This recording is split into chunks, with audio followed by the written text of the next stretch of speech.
지휘자님이 다리가 불편하셔서 오늘 좀 의자에 앉아서 지휘를 하셨어요. 아마 그래서 들어가실 때 다리가 불편하셔서 들어가실 때도 아마 의자에 걸린 것 같아요. 그래서 의자가 이렇게 살짝 넘어간 것 같습니다. 우리 이렇게 불편한 가운데서도 또 최선을 다해서 섬겨주시는 우리 할렐루야 찬양대 다시 한번 또 박수하겠습니다. 네, 감사합니다. 우리 옆에 계신 분들하고 인사하시겠습니다. 사랑합니다. 축복합니다.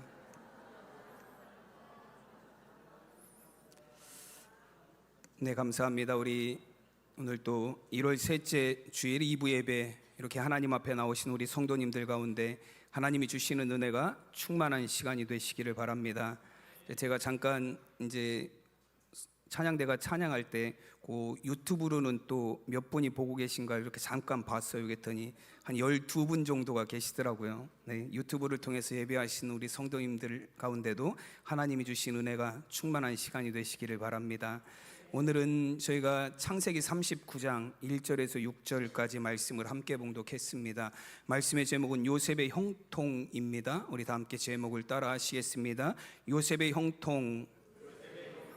아멘. 우리가 요즘에 계속해서 이제 성경 일독을 위해서 우리가 지난주에 창세기의 말씀을 함께 쭉 읽었습니다. 지난주 목요일에 우리가 창세기 39장이 목요일에 읽어야 될 그 본문으로 이렇게 지정이 되어 있었어요. 저도 이제 금주의 말씀을 뭘 준비할까 고민하다가 이제 창세기 39장의 말씀을 보고 이제 이 말씀을 통해서 또 저에게 주시는 은혜를 우리 성도님들과 함께 나누어야겠다라는 생각을 가지고 우리 창세기 39장 본문으로 말씀을 준비했습니다. 오늘 39장 1절에서 6절까지 본문의 내용들을 쭉 보면 어떤 단어가 눈에 띄냐면 형통이라는 단어가 계속 눈에 띕니다. 눈에 띄는 정도가 아니라 이 형통이라는 단어가 거슬려요. 제가 이 말씀을 읽을 땐 눈에 거슬렸어요. 왜냐하면 오늘 2절 말씀에 보면 요셉을 향해서 뭐라고 이야기하냐면 그가 형통한 자가 되어라고 그렇게 말씀합니다. 여러분, 어떻게 보면 요셉이 형통하다라는 것, 그래서 제가 이제 다른 번역 성경들도 쭉 찾아봤어요. 그랬더니 NASB 영어 성경 버전에는 뭐라고 되어 있냐면 He became a successful man 이라고 되어 있어요. 그는 성공한 사람이 되었다라고 되었습니다. 그래서 아니, 이 형통이라는 단어도 거슬리는데 성공한 사람이 되었다라는 번역을 보니까요, 요셉이 도대체 뭐가 성공한 사람이고 어디가 요셉을 통해서 우리가 형통한 모습을 오늘 본문에서 찾아볼 수 있을까라는, 그래서 이 형통이라는 단어가 굉장히 거슬리는 단어로 그렇게 보여졌습니다. 여러분, 요셉은 애굽에 유학 온 게 아니에요. 요셉이 애굽으로 노예로 팔렸을 때 나이가 17살 그 정도라고 합니다.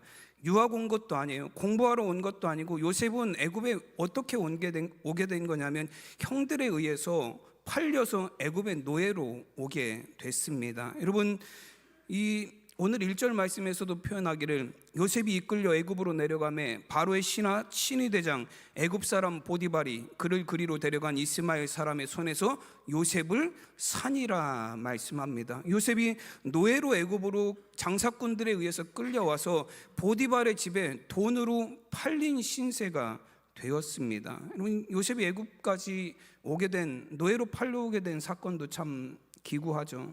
요셉은 11명의 형제들 중에 이제 11번째, 마지막 이제 12명의 아들들 중에 11번째 아들이었습니다. 여러분, 아버지의 사랑받는 아들이었어요.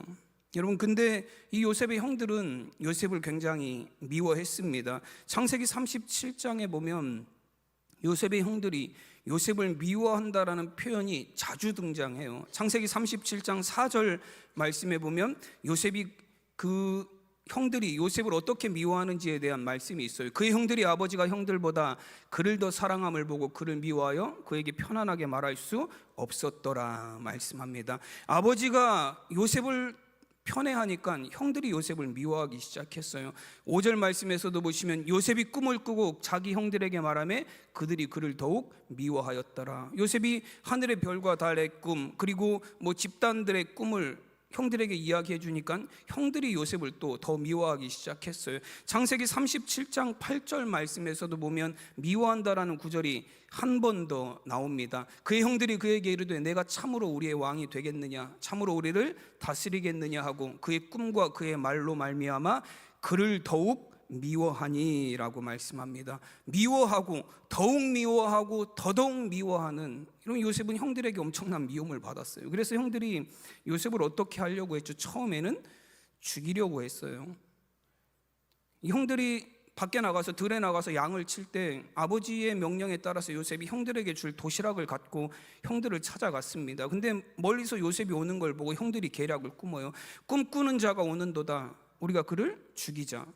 그래서 구덩이에 넣었습니다. 자신들의 손으로 죽이기는 그러니까 깊은 구덩이에 넣어놓으면 못 빠져나오고 결국에는 거기서 죽고 말 거다. 그래서 구덩이에 넣어놨어요. 근데 가만히 생각해 보니까, 지나가는 장사꾼을 보면서 생각해 보니까 죽게 만들 필요가 뭐가 있냐, 그냥 노예 장사꾼들에게 팔아버리자. 그래서 지나가는 장사꾼들에게 자기 동생을 팔아버렸어요. 그래서 요셉이 애굽으로 노예로 팔려오게 됐습니다. 여러분, 이런 요셉의 상황이에요. 인생이에요. 근데 어디에서 요셉에게서 형통을 찾아볼 수 있고 어디에서 요셉에게서 성공한 모습을 찾아볼 수 있습니까? 우리가 이 당시에 요셉을 평가하자면 우리는 뭐라고 평가해야 되죠? 실패한 인생이에요. 철저하게 밑바닥까지 내려간 인생입니다. 더 밑바닥이 어디 있어요? 형들에 의해서 노예로 팔려와서 남의 집에 노예 신사가 돼 있는, 인생의 완전 가장 밑바닥까지 내려와 있는, 여러분, 처절하게 실패한 인생. 여러분, 노예에게 희망이 어디 있고 소망이 어디 있습니까? 노예는 주인에게 얽매인 사람이에요. 소망을 가질 수도 없고 희망을 가질 수도 없는 그런 상황입니다. 여러분, 인생의 가장 밑바닥에 처해져 있는 것이 요셉의 모습이에요.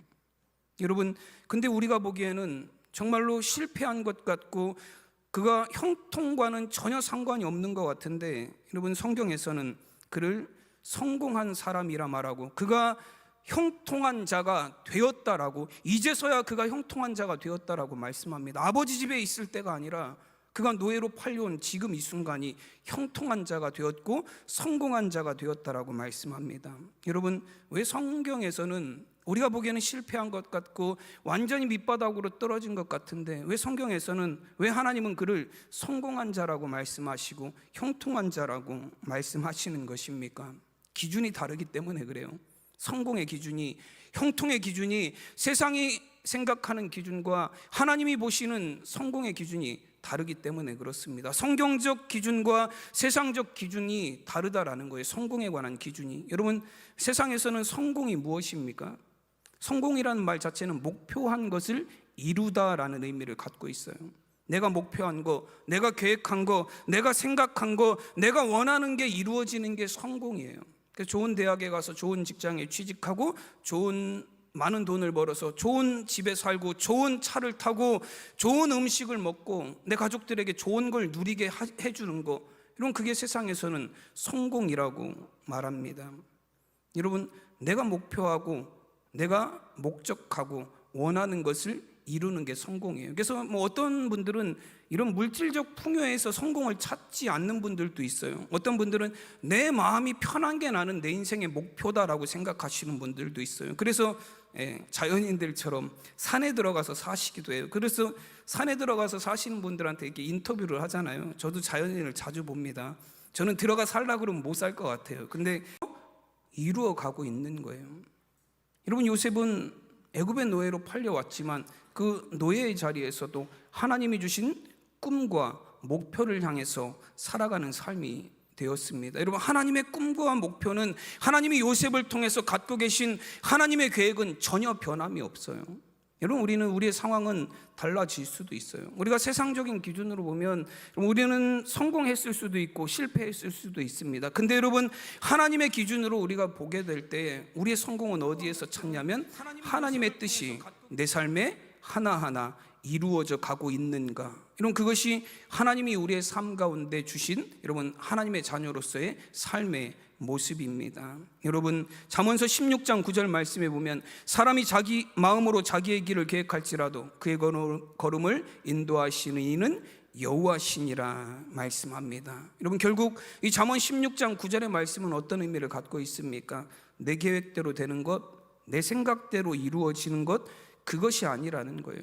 내가 계획하고 내가 목표하고 내가 여러 가지 의도하지만 결국엔 내 삶에 이루어지는 것은 하나님의 뜻이다라고 말씀합니다. 우리의 삶이 정말로 행복하고 성공한 삶이 되기 위해서는 내가 원하는 게 이루어지는 삶이 되어서는 안 된다라는 거예요. 하나님이 원하시는 것이 우리의 삶에 이루어질 때 우리의 삶이 진정한 성공의 삶을 살 수 있습니다. 여러분, 세상에 있는 사람들이 자신의 목표를 다 이룬다라고 생각을 해보세요. 우리 성도님들도 목표한 것 많이 이루셨나요? 계획하신 것. 저도 초등학교 때 방학 때가 되면 항상 방학을 시작할 때 뭘 하죠?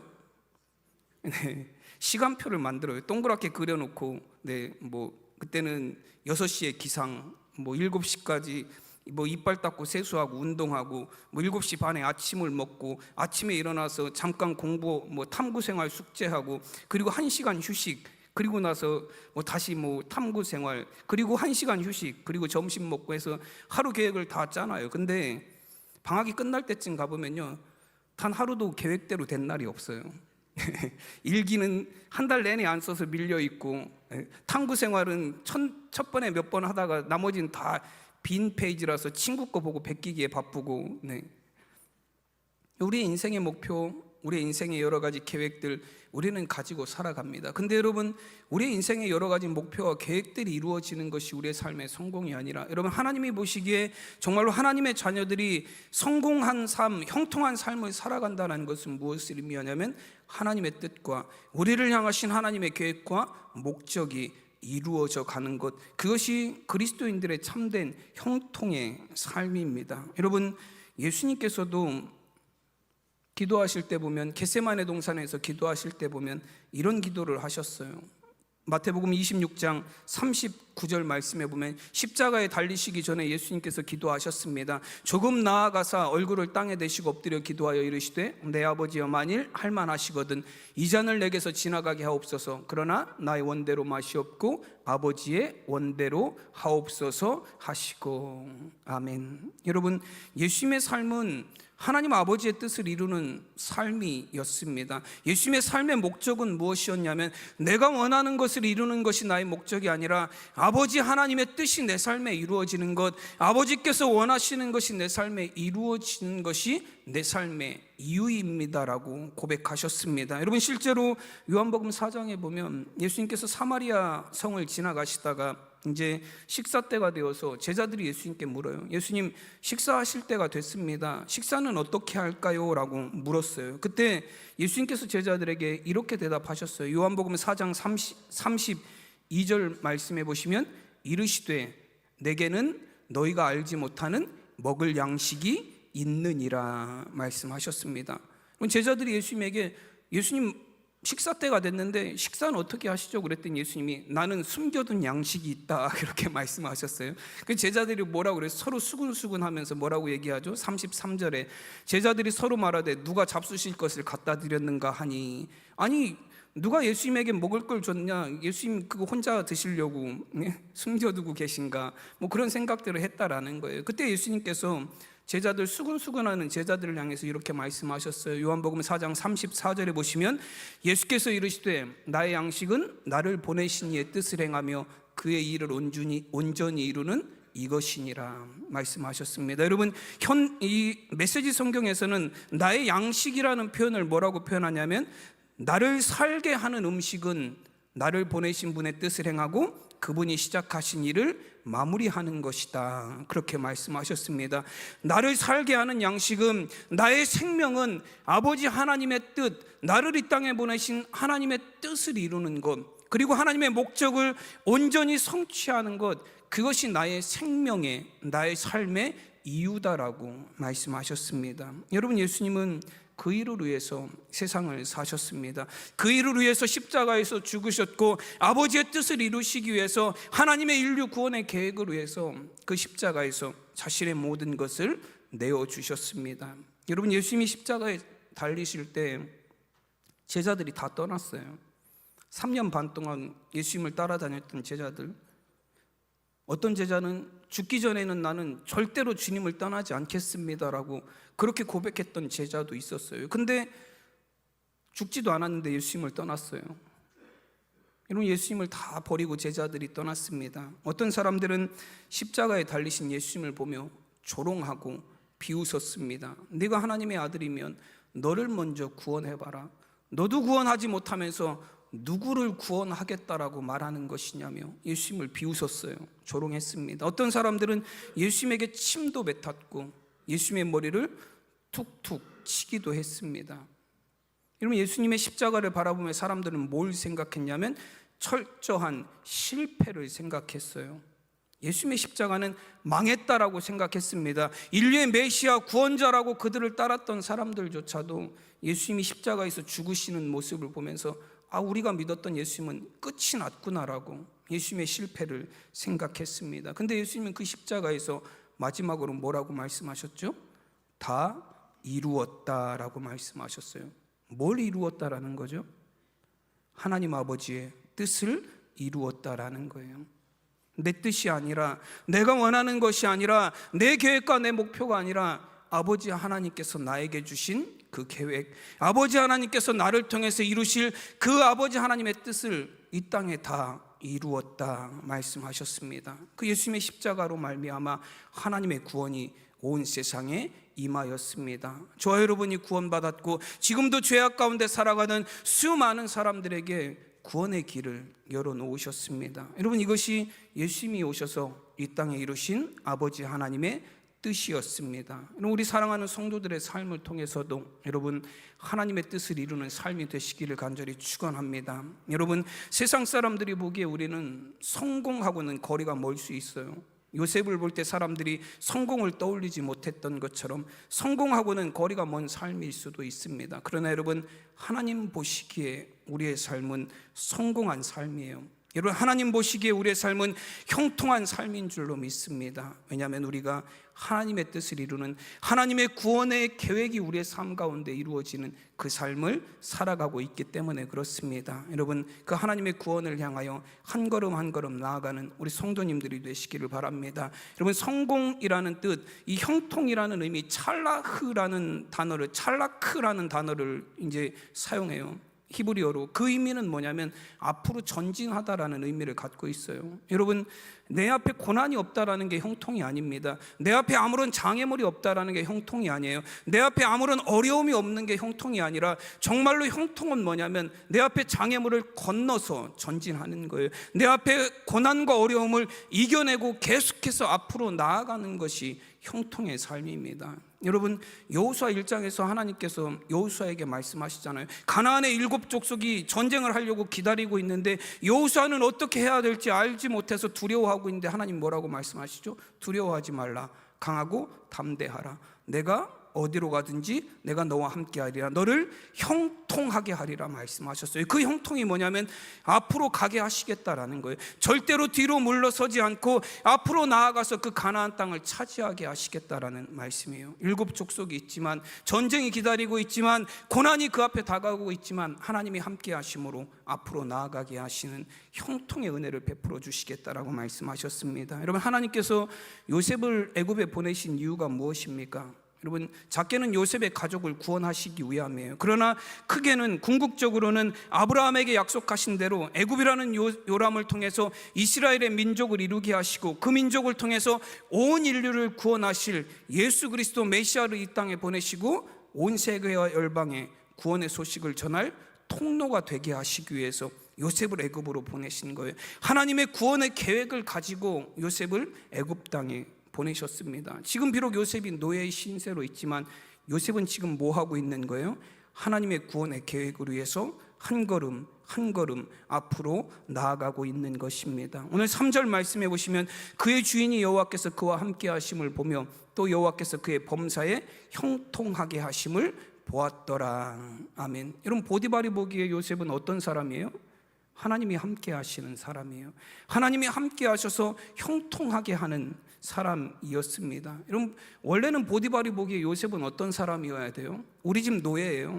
우리 집 종이에요. 내가 막 부려도 되는 사람입니다. 근데 여러분, 이 보디발이 요셉을 자세히 보니까 이 사람은 평범한 사람이 아니에요. 이 사람은 비록 나의 종이고 노예지만 하나님이 함께 하시는 사람이라는 것을 요셉을 보면서 알게 됐어요.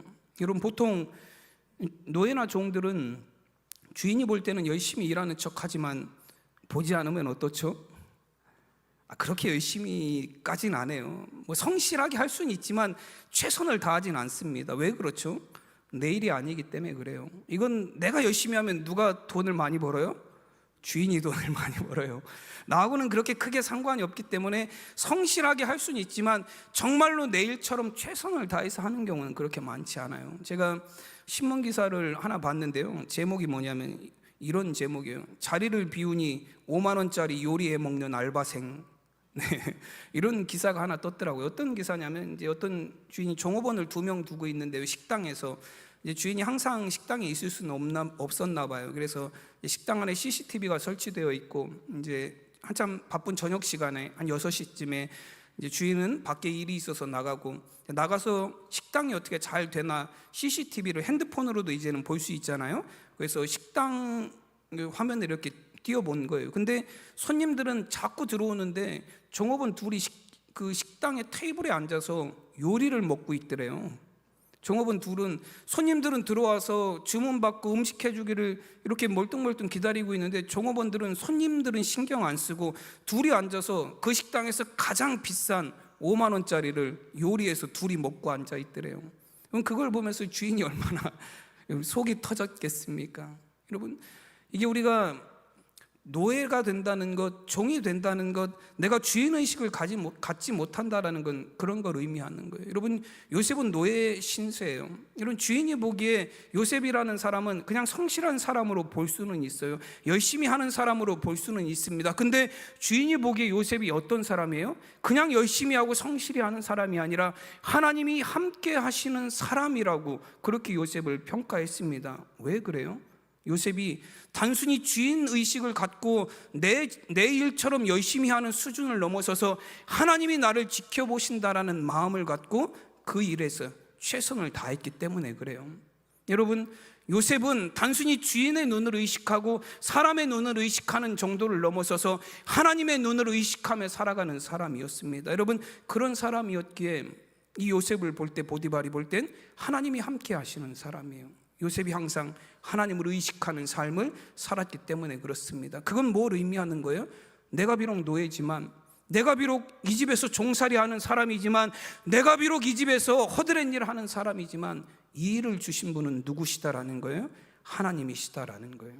여러분, 그래서 요셉은 하나님의 일을 하는 것처럼 최선을 다했습니다. 그런 요셉을 보면서 보디발은 뭘 보는 거예요? 하나님이 저 사람과 함께 하심을 볼 수 있었습니다. 골로새서 3장 22절에는 이렇게 말씀합니다.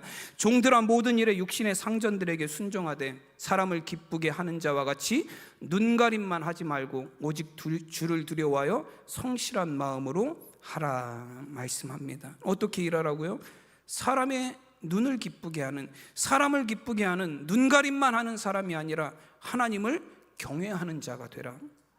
여러분, 하나님이 어디에 계시든, 내가 무슨 일을 하든, 내가 어디에 있든 하나님이 나를 지켜보고 계신다라는 하나님을 경외하는 자가 되라라는 거예요. 여러분, 그럴 때 우리가, 여러분, 정말로 세상에 하나님이 함께 하심을, 우리의 삶에 하나님의 뜻과 계획이 이루어지고 있음을 나타내는, 정말로 사람들이 보기에, 하나님 보시기에 성공한, 형통한 사람이 될 줄로 믿습니다. 여러분, 요셉에게 보디발이 그냥 자기의 집에 모든 걸 다 맡기나요? 다 맡겼어요. 보디발이 요셉에게 자기 집에 있는 모든 권한을 다 요셉에게 주었습니다. 왜 그렇죠? 요셉에게 맡겨야 성공할 것 같기 때문에 그래요.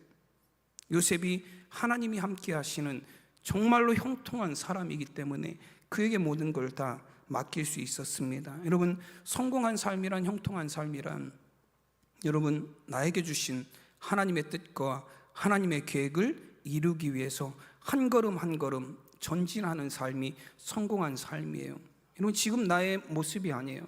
요셉의 현재 상황만 봐서는 요셉은 성공한 사람이 아니에요. 그러나 여러분, 요셉은 한 걸음 한 걸음 하나님의 뜻을 이루기 위하여 전진하는 삶을 살았습니다. 그의 삶에 하나님이 주신 목적과 뜻을 이루기 위해서 최선을 다하는 삶을 살았습니다. 사람을 기쁘게 하기 위한 삶이 아니라 하나님을 경외하는 마음으로 여러분 주신 사명을 잘 감당하는 사람이었습니다. 그러기에 요셉은 형통한 사람입니다. 또 여러분, 또한 형통한 사람의 두 번째 모습은 무엇이냐면, 요셉을 통해서 보여주시는 두 번째 모습은 하나님의 복을 나누는 삶을 살았습니다. 오늘 5절에 보면 그가 요셉에게 자기의 집과 그의 모든 소유물을 주관하게 한 때부터 여호와께서 요셉을 위하여 그 애굽 사람의 집에 복을 내리심으로 여호와의 복이 그의 집과 밭에 있는 모든 소유에 미친지라. 아멘. 이런 보디발의 집이 요셉으로 인해서 복을 받았습니다. 원래는 어떻게 돼야 정상이죠?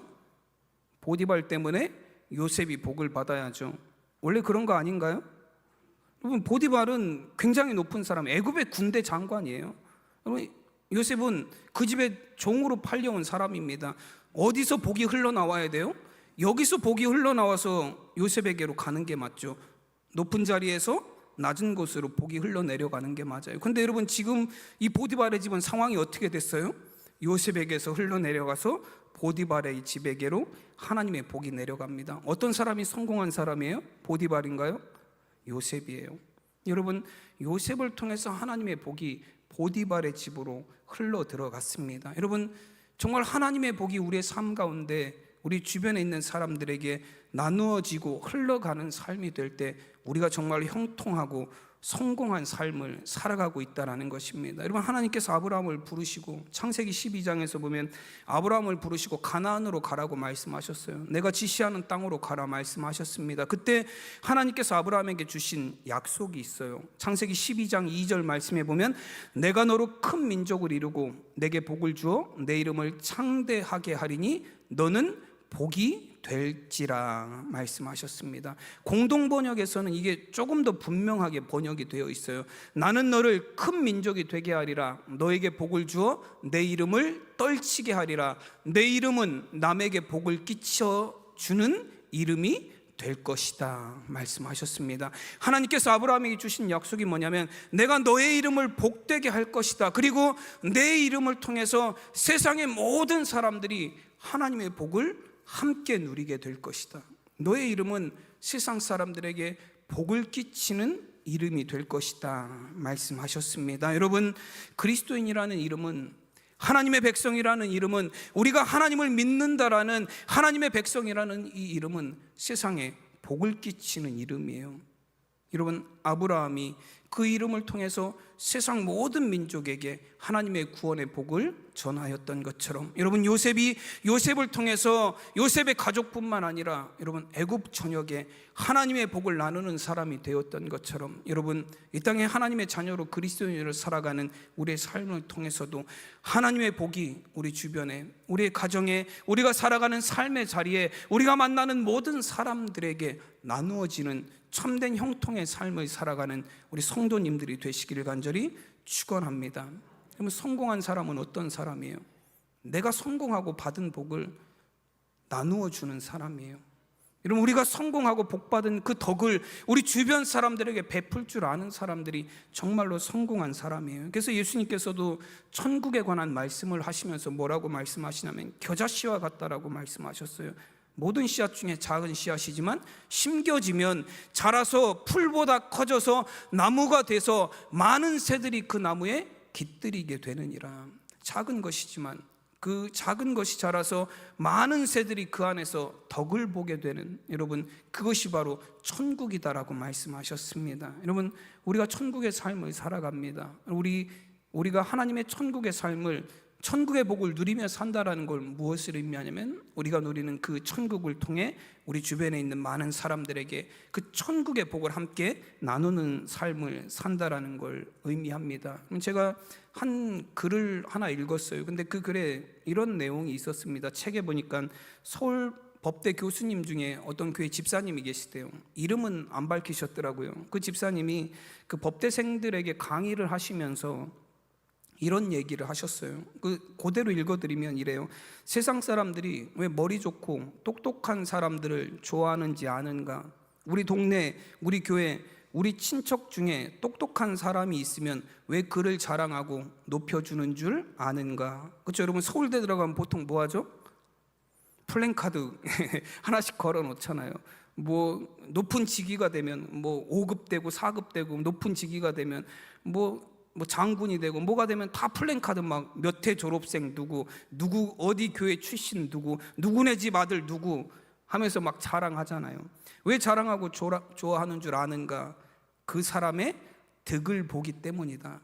그 사람 때문에 내가 좋은 덕을 보기 때문이다. 그런데 요즘은 똑똑한 사람, 능력 있는 사람 때문에 덕을 보기보다는 사회 전체가 해를 입는다. 너희가 아무리 법대 나와서 고시를 패스해도 너희로 인해서 주위 사람들이 나아지는 일이 없다면, 권력이나 휘두르며 너희끼리만 잘 된다면 너희는 세상 사람들로부터 지탄을 받을 것이다 말하였습니다. 여러분, 예수님께서도 이와 똑같은 말씀을 하셨어요. 마태복음 5장 13절에 보면 너희는 세상의 소금이니 세상이 소금이 만일 그 맛을 잃으면 무엇으로 짜게 하리요? 후에는 아무 쓸데없어 다만 밖에 버려져 사람에게 밟힐 뿐이니라. 아멘. 여러분, 제자들을 향해서 하신 말씀이에요. 너희는 세상의 소금이다.